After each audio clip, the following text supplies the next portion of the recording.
Hi everyone. I think the pace of people joining has declined slightly, and we're past 2 o'clock, so we'll get going because we want to make sure that we've got enough time to get through everything that we want to and get to as many questions as possible at the end of the session as well. So I'm Jamie Ballantyne. I'm the Director of Marketing and Communications for Gold Standard. Thank you very much indeed for your interest in this topic. We're very glad indeed to be hosting this webinar and to be kind of holding the consultation. So thanks so much for your interest. The format's going to be our head of markets, Hugh Salway, is going to start by giving us an overview of the consultation. He'll take us through some slides and provide a bit more information as we go. We'll then move on to a Q&A. Please put any questions you might have in the chat, and I'll be kind of moderating that Q&A and passing the questions on to Hugh, and also to our other colleagues who have joined this webinar. So that is our Chief Strategy Officer Sarah Lugas and Keith Black, our Technical Director for Information Services and our Registry. So without further ado, I think that's it in terms of an intro. So I'll now pass over to Hugh for the slides. Great, thank you very much, Jamie, and hi to everyone who's joined. As Jamie said, my name's Hugh Salway. I'm Head of Markets at Gold Standard, and it's great to have so many people joining this consultation webinar.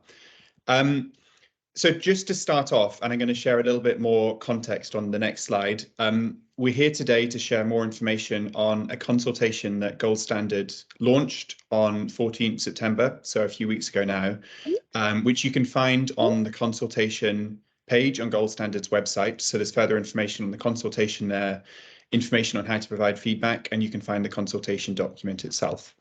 And this is a consultation on conditions for consenting to the tokenization of Gold Standard issued carbon credits. And I'll come on in a second to what we mean by that exactly. And we're inviting feedback for a period of 6 weeks, so up until the end of October, essentially, the 28th of October. And you can provide feedback in a couple of ways to us. So feedback can be provided using a FormStack form, which you can find on our web page, or you can send it directly to us by email. And I'll come on and I'll say this again at the end, but we're conscious in putting out this consultation that many of you, if you're in the Web3 community, will be dealing with a number of different consultations from different standards at the moment. And we're happy to receive feedback which may not be kind of completely directly for Gold Standard's consultation, but answer some of the questions that that we've answered. So we're a little bit flexible in how we receive this feedback. So just moving on now, a little bit at first about why we're consulting on this topic at this time. So for those of you who may be less familiar, tokenization, we understand here, and we're interpreting it as the act of creating a digital representation of a carbon credit using blockchain technology. So essentially having a token on a blockchain platform which represents a carbon credit. And this can be applied in multiple different ways in the carbon market. We're seeing this used by exchanges and then by some platforms which are linked to cryptocurrencies. So there's a number of different ways in which blockchain technology can be used in the carbon market. And that's really part of our consultation. We want to unpack that a little bit as well. And why we're consulting on this now, we in Gold Standard and across the carbon market have seen a considerable increase in interest in tokenization of carbon credits over the last year, and in the actual activity of tokenization as well. So we saw this at the end of last year and going into the start of this year. And Gold Standard in May of this year updated our registry terms of use to state that the creation of tokens, cryptocurrencies, or other digital instruments or assets is not permitted without our express written consent. And that was really to safeguard against some potential risks in how tokenization could be done if this wasn't done in a way that was collaborative with the standard, and to give us time to really understand, assess, and consult on what is an appropriate way for tokenization to take place that manages potential risks for environmental integrity, is in line with potential regulatory considerations as well, and some of the other things that we're consulting on today. So that's really the purpose of this consultation. Over the past 9 months, we've had a lot of engagement with project developers, with some of those who are already tokenizing or have in the past and are looking to tokenize credits in the future, to really understand some of the issues which are involved here, to understand the considerations that we need to make. And these conversations that we've had so far have informed the proposals, the ideas and the questions which we put forward in our consultation. But we really wanted to make sure that there was a kind of broader chance for all of our stakeholders to feed into us on how we should approach this issue of the tokenization of carbon credits. And there'll be time at the end to ask kind of broader questions about this as well. There were really 2 layers to the consultation that we've put forward. So there are a set of detailed questions on particular conditions, particular safeguards that we may implement around the tokenization of carbon credits, and I'm going to go into them in the rest of my presentation. But we also wanted to take a step back from that and to give stakeholders an opportunity to give more general views and feedback on tokenization. So we realize that there are kind of mixed views in the carbon market on whether this is the right approach for the carbon market, what some of the risks are which are associated with tokenization. So we have some more general questions that we have set out at the start of the consultation, so we really understand this from all of our stakeholders. So the initial questions that we put into our consultation are: do you agree that we should explore and enable organizations to create digital tokens representing gold standard credits? And if so, why? Do you consider there to be potential advantages or disadvantages for your organization if this were enabled? Would you like to share any additional comments not covered by the questions which we included in our consultation? And then an important one, really, do you consider there to be uses of blockchain technology that should be distinguished and treated differently from others? And this goes back to one of the things I said earlier. We've kind of put forward proposals here which kind of collectively could set up a framework for when we consent to tokenization or not. But there are really different uses of blockchain in the carbon market, and we don't want to create something to kind of capture and manage one use that creates problems elsewhere. So we really want to make sure that we understand this well as gold standard. And then the thing I just wanted to say on this as well is we understand that there may be stakeholders who aren't so familiar and aren't so expert on all of the different intricacies of what's involved in tokenization. And so there's no obligation to answer all of the questions which we have in our consultation. We're grateful for feedback that you're able and willing to provide on any areas.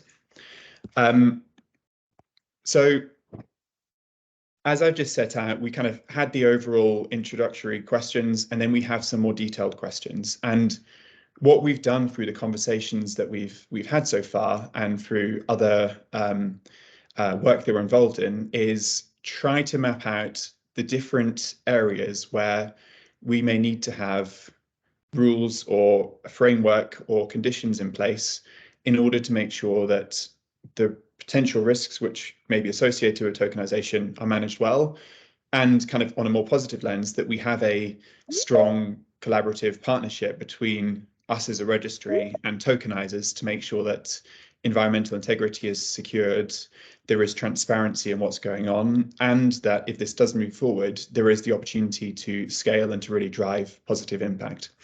And so the areas that we have put forward for consultation are firstly on the model. So what is the relationship between the tokenizing platform and gold standard, and how do the two interact?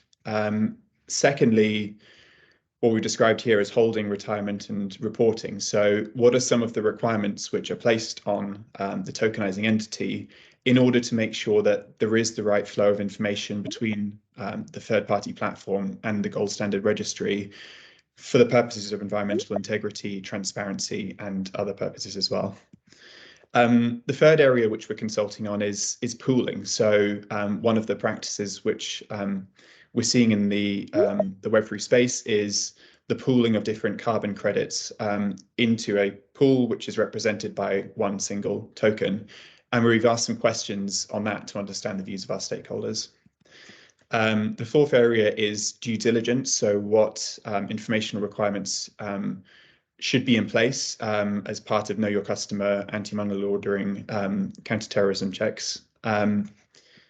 The fourth area for consultation is on sustainability. So, and we're really interested in views on this, whether there should be requirements which are in place related to the sustainability of the blockchain technology itself. So the carbon footprint of the blockchain technology, which is used for tokenizing carbon credits. The next area is data security. So understanding whether any requirements should be in place to ensure that data is kind of protected as credits are bridged and when they exist on a separate platform in a tokenized form. The next area is permitted units. So considering whether all gold standard issued credits should be available for tokenization or whether there should be some restrictions on this. And then the final area is around reputational harm. And it's one thing I wanted to say on this before I go in a little bit more detail to each of these areas is some of you, I think many of you will be familiar with the initial recommendations which were put forward by IETA's digital task force on carbon markets earlier this year. I think it was in March. And there's a lot of crossover between what we're proposing here and what we're consulting on and what was put forward in those initial recommendations. And in a way, what we're trying to do here is to look at how would you operationalize and how would you put into practice within a standard some of the recommendations which IETA put forward. So I'm just going to go in a little bit of detail through each of these different areas, and I'll try to give you a bit of information on each of them. I won't be able to go into kind of deep detail on them given the time that we have and the need to take some questions at the end, but hopefully this gives you a sense of where we're coming from. So as I mentioned earlier, by the model, we essentially mean the approach which is adopted to create the digital tokens representing gold standard credits and to manage the connection between the third-party platform and the registry. So if you go back to some of the initial examples of tokenization, which we saw around the end of last year, the way that this tended to work was that credits were retired in the registry and then a digital token was created on a separate platform to represent those credits. And there are risks which everyone recognizes which are associated with that. So the registry itself loses control of its ability to manage double use and to manage what happens next with those credits as they no longer have sight of what comes afterwards. So what we're interested in is how can we establish a model which allows you to have that connection between a third-party platform and the registry itself.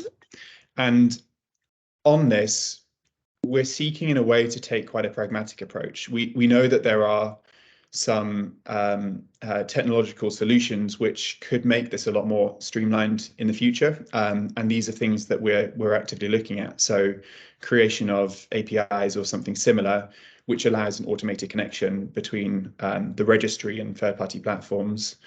And we're also exploring, as others are in an open way, the idea of native tokenization, but it's not something that we've made any plans for at the moment.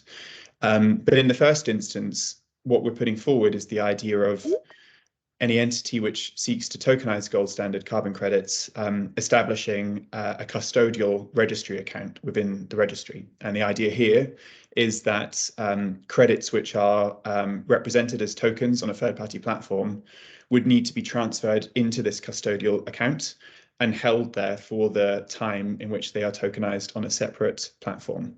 And this is a model that we're familiar with in gold standard, as it's the model which is used by exchanges where credits are listed on third-party exchanges.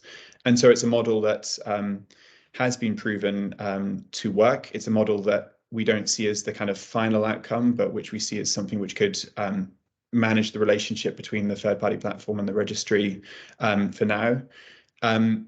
But we're really interested in getting feedback from stakeholders on overall kind of senses and feedback on this question of models, and in particular, firstly, whether this custodial model is workable in the meantime, and then secondly, on the question of whether native tokenization is something that stakeholders think that gold standard should be considering. So we'd really welcome feedback on these questions. The second area, as I mentioned earlier, is on responsibilities placed on organizations that create tokens representing gold standard VERs. And there are some important reasons why we think that we need to have some kind of safeguards in place here. So some of the practices which we see with tokenized credits is that credits exist on tokenized representations of credits exist on third-party platforms and can be retired on those platforms. And we need to make sure that when a retirement takes place on a separate platform, this links back to the registry and that the credit which underlies that token is also retired on the gold standard registry. So there needs to be provisions in place for this. We think that there need to be provisions in place to enable the detokenization of VERs. So if a token has been created on a platform and an entity wishes to detokenize that and to kind of bring it back to a live carbon credit, that needs to be possible, and there needs to be functionality for that. Importantly, we think that there needs to be kind of a direct link between the token and the gold standard registry in terms of the information which is made available for the public to see. So you need to be able to trace back a token to the gold standard credit and be able to see the sort of serial number and have that link so that there is transparency there which exists. And then finally, if you have all of these things in place and we have the retirement and custodial accounts are managed responsibly, then we should have kind of good management of carbon credits which are tokenized. But we also see a need, at least in the short term, for reporting back to gold standard so that we understand what exists on third-party platforms, what's occurring with carbon credits, so that this can be managed effectively. Going on to pooling, this we see as a kind of important potential for tokenization, the idea of pooling as a way to kind of bring liquidity to the carbon market. But one of the things that we're conscious of as gold standard is that gold standard credits typically in the past and still now have tended to trade at a premium to credits from other standards. And so pools which bring together gold standard credits and credits from different standards, that kind of idea may be unattractive to gold standard project developers because it may kind of it may kind of go against the benefit, the premium which gold standard project developers have been able to have historically. And so we're really interested in getting views from stakeholders in a very open way on whether we should consider any conditions related to pooling from the side of gold standard, or whether this is something that should be left open by us. And we've left the questions on this quite open, and we're very interested in hearing back from stakeholders on the pros and cons each way. And the arguments and the logic here isn't kind of specific only to tokenization. This is something which we see elsewhere with exchanges and benchmark contracts as well.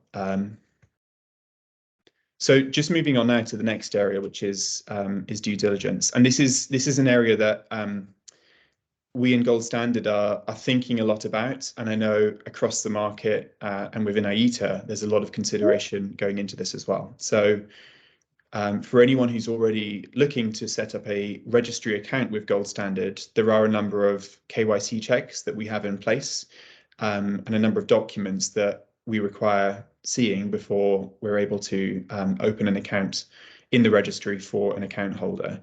And what we really want to unpack and to hear back from stakeholders on is whether the checks that exist already for Gold Standard are sufficient or whether anything further is required where tokenization is to occur. And one thing that I want to say on this as well is we're really interested in getting views from stakeholders on this question of due diligence and KYC checks, anti-money laundering checks. But as you'd expect, we're also consulting lawyers separately to understand what's required on this question, but also some of the regulatory considerations around tokenization as well. So we're taking feedback on this, and we really welcome all feedback and all expertise, but we're also at the same time consulting lawyers on this question. The next area that we're consulting on is sustainability. And this is one thing that we're very conscious of, that there are blockchain platforms which themselves come with a very high carbon footprint, and there are environmental implications of carbon credits being tokenized on those platforms. There's also reputational considerations involved here. So there's reputational risk, which could come with the tokenization of credits on high emitting blockchain platforms.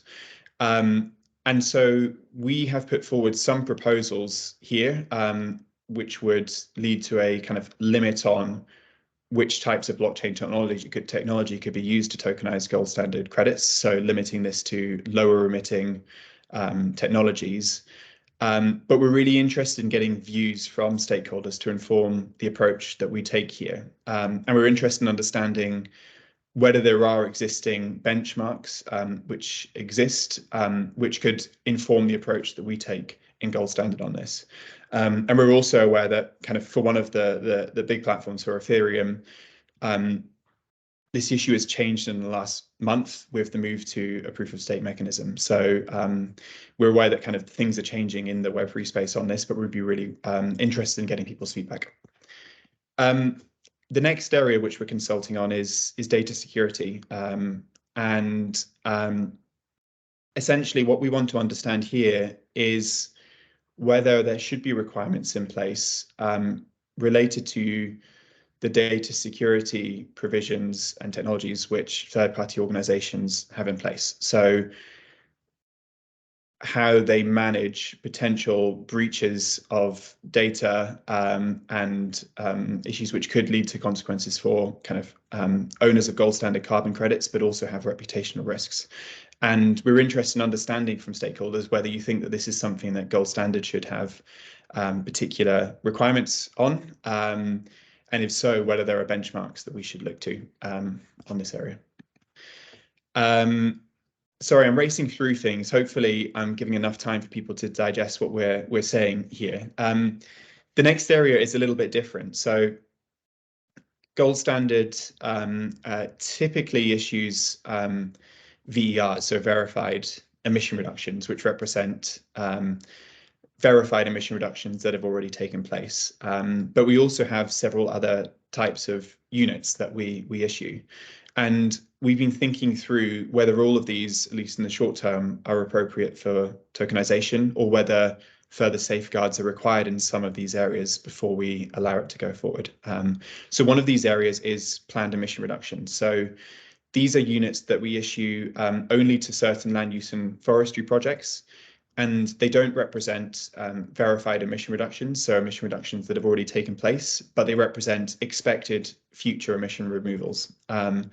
And for that reason, these aren't units which are appropriate for offsetting, and they can't be treated in the same way as VERs.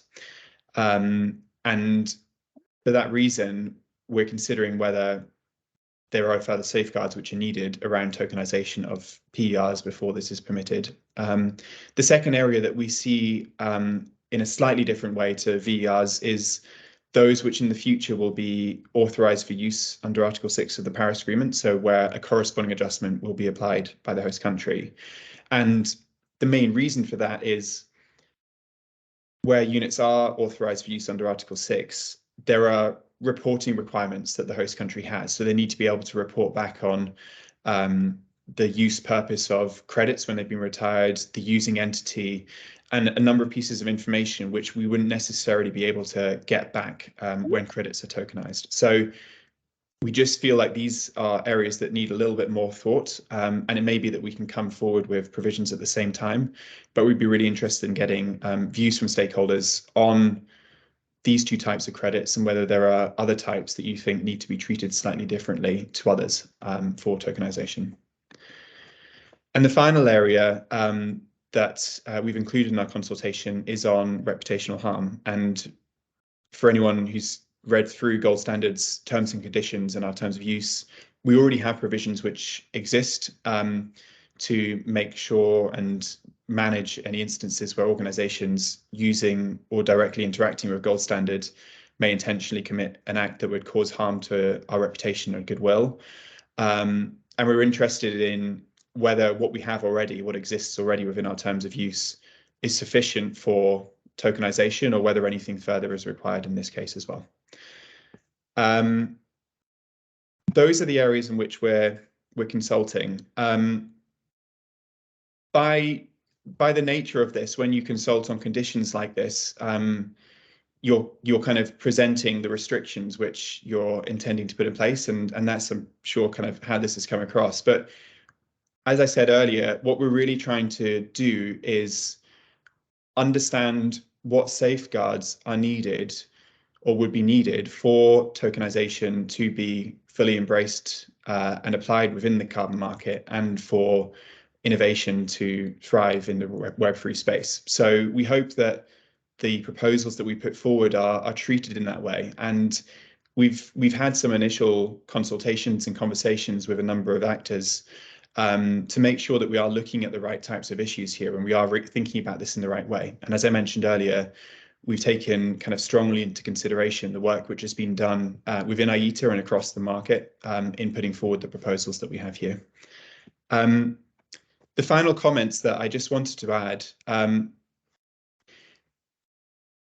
like anything which is new, and this is a new area for the carbon market, there is a starting point, and then there is where you go after that. And the proposals which we put forward in this consultation are those that we consider to be the first phase of a longer process. So if there is a kind of long future for tokenization linked to the carbon market, this we see as where we start, and there are ways in which we can move forward from there. And in practice, that means a couple of things. It means that there may be some things that that go wrong or could go wrong with what we've put forward, and there may be areas where we realize that we need to tighten restrictions to manage potential risks which come forward in the future. So that's something that anyone who is looking to tokenize credit should be aware of. We see there being a starting point, and then maybe steps that need to be taken after that to manage any potential risks. The second thing, though, and kind of more on the positive side, is that we also hope to be able to deepen partnerships and to introduce new technology in order to make sure that the benefits of blockchain technology and its applications can be brought forward in the future. So we're really interested in understanding from stakeholders whether what's been put forward in the consultation works as a starting point, having information which can inform some of the areas which need further development in our thinking, and also thinking about how we can build from here and what the future may look like for interconnection between third-party platforms tokenizing credits and our registry. So with that, I think I'm going to stop my presentation and pass back to you, Jamie, to lead the Q&A. Great, many thanks, Hugh. So we've now got about half an hour of the meeting left for any questions. We've had a couple come in already, which I'll put to Hugh, but do feel free to ask any more questions that you might have as we go. So Hugh, the first question is the idea behind tokenization and credits is to use carbon credit tokens as building blocks in DeFi. It seems standards are exploring the launch of their own chains or tokenizing credits in closed systems. My question is, does Gold Standard favor open or closed token protocols? I don't think I'd say either way right now. I mean, I think I'd be interested in getting feedback from stakeholders through this consultation on this question. Great, thanks for that, Hugh. And then next question, the initial tokenization phase outlined would require information to be transferred from on-chain tokenizers to Gold Standard for the purpose of offset retirement. How developed is Gold Standard's system for enabling this communication? Yeah, I'm just reading through the rest of the question as well. Yeah, I mean, I think if I've understood the question correctly, I mean, this comes back to what what I described earlier in the model section, where the way that we would see this working initially, and that's because of potential lags in being able to introduce the right technology, is through having custodial accounts where the organization which is doing the tokenization would be responsible for applying the retirement in the registry. So it wouldn't be based on technology. It would be based on kind of there being an entity, like an individual within the entity who's responsible for making that retirement on the registry. That said, we do want to make sure that this type of technology is introduced in the future so that this can be done in a more automated way. So the functionality isn't there now. That's why we've proposed something in the interim, but it's functionality that we'd like to look at.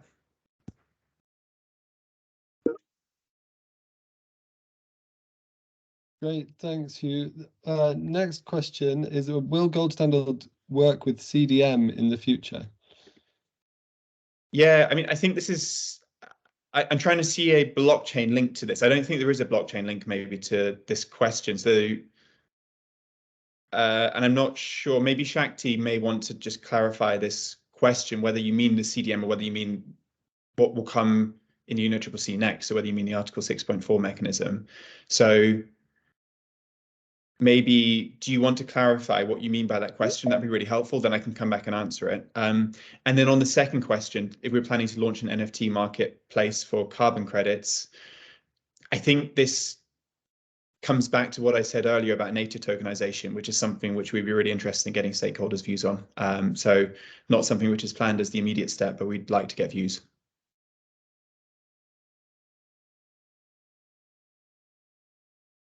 Great, thanks, Hugh. And yeah, we can definitely share the slides. We can definitely share the slides for that. Has anyone else got any more questions, or shall we wrap up?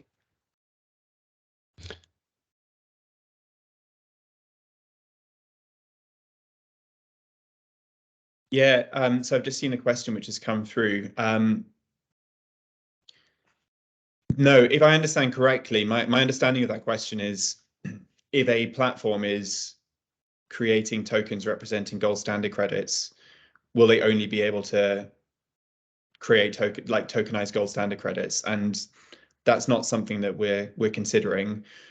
But just going back to what I said earlier, we are asking questions about pooling, and we want to understand stakeholders' views on pooling, which would be gold standard credits, credits from other standards, being within the same pool, and one token, kind of one fungible token, being kind of a representative of credits from different standards. So we want to understand stakeholders' views on that question, but we don't have plans for exclusivity right now in the way that I've understood that.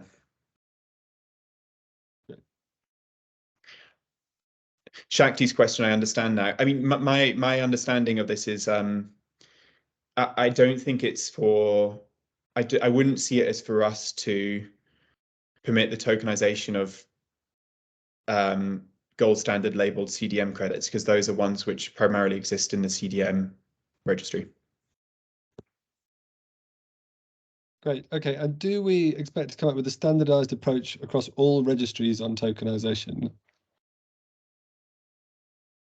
I mean, what I can say on this question is we're involved in the IETA task force on digital carbon markets, as are the other standards. And some of you might be aware that Gold Standard has set up a separate working group which is looking at digital assets. And that involves a number of project developers, a number of organizations in the Web3 space, other expert stakeholders, and we're also really pleased that Vera and ACR are both on that working group as well, so that we can learn together on some of these ideas. So there is discussion amongst the standards, and I know we're all looking to some of the same work which is being done in IETA and elsewhere. So there's I think what we may see is kind of commonality in different approaches, but not necessarily kind of complete standardization across them. But we'll see how things develop. Great, thanks, Hugh. And one that I think we missed earlier, which I think might be one for Sarah to take. So should the tokenized carbon token be based on the original physical certificates instead of directly minted from an MRV platform? Sarah, do you want to take that one? Yeah, I mean, like everything, I think we're still collecting views, but in the near term, the assumption is that we'll be working from carbon credits that have been issued. We have a broader effort ongoing with support from google.org, where we have 3 working groups looking kind of across the carbon credit value chain, upstream on digital MRV, the kind of middleware through open APIs, and then finally this bit on tokenization that's currently under consultation. So we think there's a future in which we can start to streamline the process, where there can be efficiencies from MRV and more frequent issuance per chance. But that is a longer term vision. So I think for the foreseeable future, we will be looking at from the point of issuance moving forward. And I think there was also a question in there about whether we would continue to support kind of bilateral transactions in parallel. Did I decipher that question properly? If so, I'll just respond briefly that, you know, we recognize that there are going to be multiple ways that people seek to, you know, transact, support projects and transact credits, and that we aim to continue to support kind of the traditional market, you know, ways of transacting in parallel, at least again for the foreseeable future. We don't see any change to that. Great, thanks, Sarah. Next question, do we have any guiding principles around what the ideal deeper partnership would look like?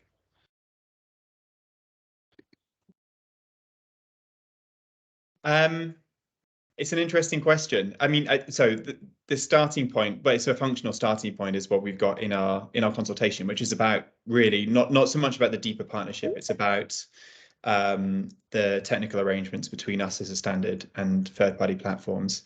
This point on guiding principles is one of the things that we're trying to look at in the working group we set up on digital assets. So what we really are interested in that working group is looking at the opportunities which could be realized through blockchain technology. So looking beyond some of the things which we're maybe consulting on here, which is some of the safeguards which are needed, to the question of how can blockchain technology help us to realize things in the carbon market that may not otherwise have been possible, whether that's through scale, access, incentivizing higher ambition and higher integrity. So we're really trying to explore some of these questions in an open way.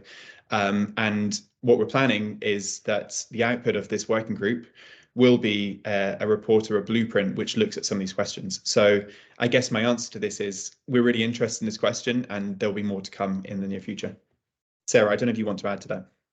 Yeah, I mean, one of my responses in New York was exactly that, how we can, I mean, we're always committed to deepening sustainable development and valuing that, and supporting local communities who are on the front lines, and in many cases delivering the impact. So any sorts of partnerships that can enable that, we'll absolutely be interested in, and technologies that can support it. So bringing not just sustainable development benefits, but actual funding to communities, to the project beneficiaries, is really interesting to us. Great, thanks both. So now this is a question kind of about the linking to the linking between gold standard and the third-party platform. So what is the issue with linking to the third-party platform during retirement and gold standard registry?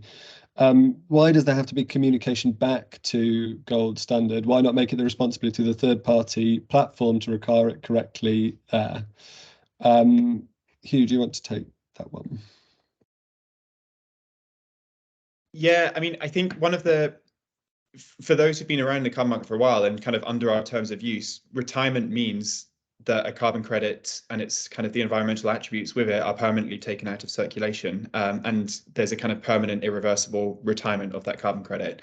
And that's not the case if the carbon credit is then represented elsewhere, can be transferred on, extra value can be kind of brought from that carbon credit by bonding it with a coin, for instance, and if it can then also be retired later on. So the kind of purpose and the understanding for retirement isn't really followed in that sense. So I mean, that's really why we care about this. And as the standard which manages the registry, we kind of see ourselves as having a responsibility, and we think that that others in the market see it that way as well, that the registry that we manage is the source of truth on which carbon credits have been issued, where they exist at the moment, whether they are still in circulation or not. And if that gets lost because things go to a third-party platform that we don't have sight of, then we're not able to play that role which we've had traditionally. Great, thank you. And would there be a time limit to burn the tokenized carbon credits? I don't see a need for restrictions on that myself, but it's a good question. And if anyone's got feedback on that question, we'd be interested in getting that through the consultation. Right. And what will determine the pricing of gold standard tokens on different NFT token marketplace? I guess that's kind of market forces, but I'll pass that back to you because I misunderstand that, Hugh.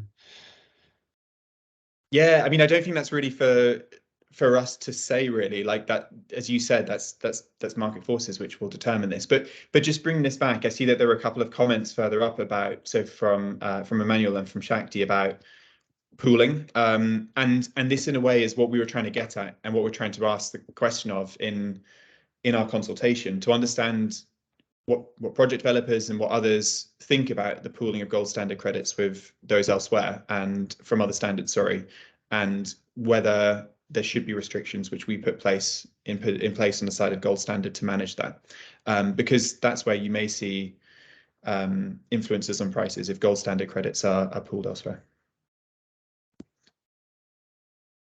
Right. And this is onto kind of, have we got any thoughts on linkages and inputs that could contribute to tokenization or digital possibilities under Article 6.4?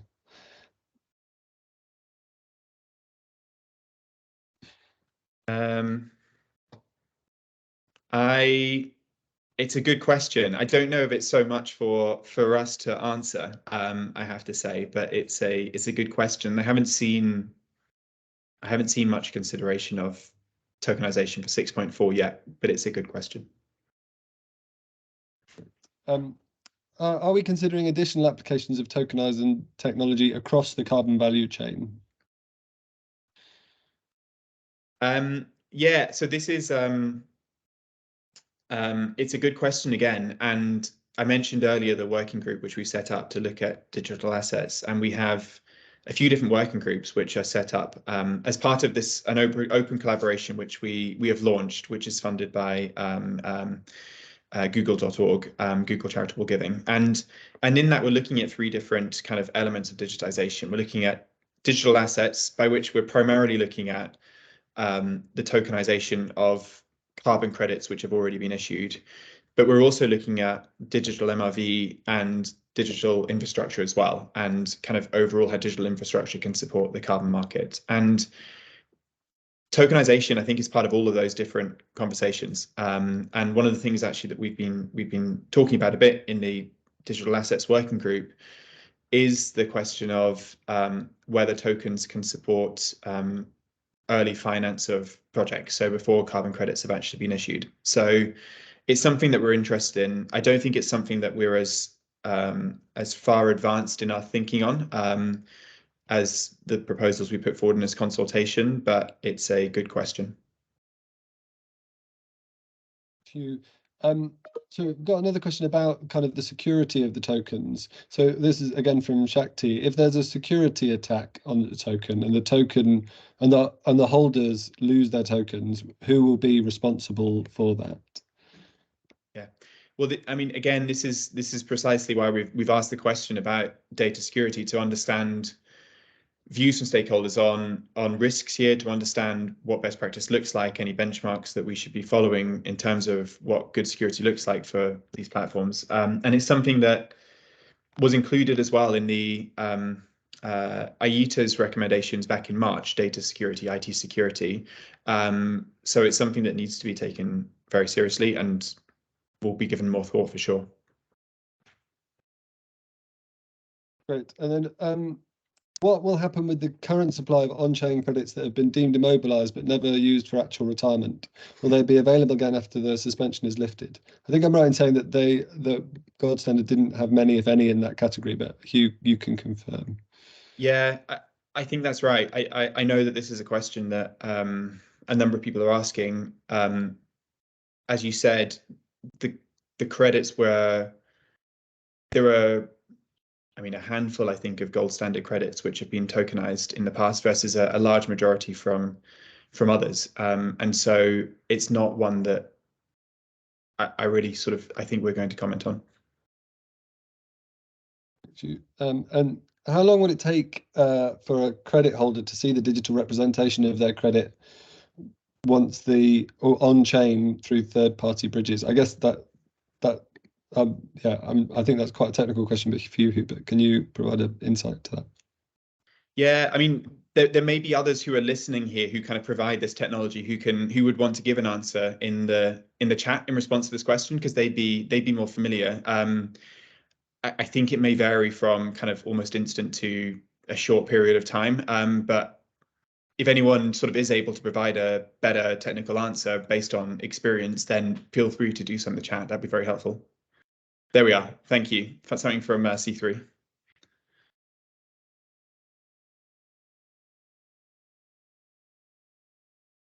Great. And so will API-based functionality provide retrade facility and transfer of ownership of title in GS in the gold standards registry after each retrade? I guess this goes back to the retirement point again to some extent. So, but I don't know if you want to comment further, Hugh.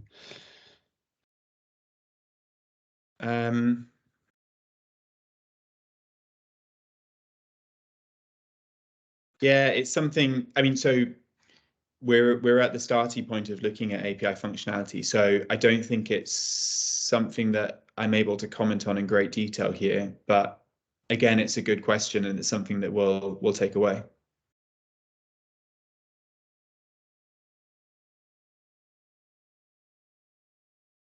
And any thoughts about cancellation of retired tokens on chain? Yeah, I'm not sure if this is the same question essentially as the one which was given earlier by Gianluca. I think it may be, which is about credits which have been retired already and exist on chain now. And if it is, I think it's the same answer which I've given earlier. Right. And if there are different markets for gold standard, how can we achieve a uniform price discovery? I mean, I think one of the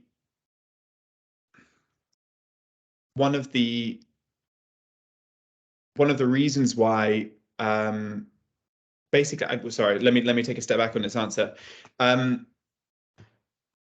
Each carbon credit does represent kind of a different value in reality, and gold standard credits have in the past tended to trade at a premium to credits from other standards, and that in part is because of some of the extra sustainable development benefits which are associated with those credits and with other elements of the carbon credit itself as well. And so the market has in the past not moved towards one price for kind of all carbon credits, but has given greater value to gold standard carbon credits. And so I guess that's how I would answer this. There are different ways of looking at the carbon market essentially, and whether uniform price discovery is desirable and right.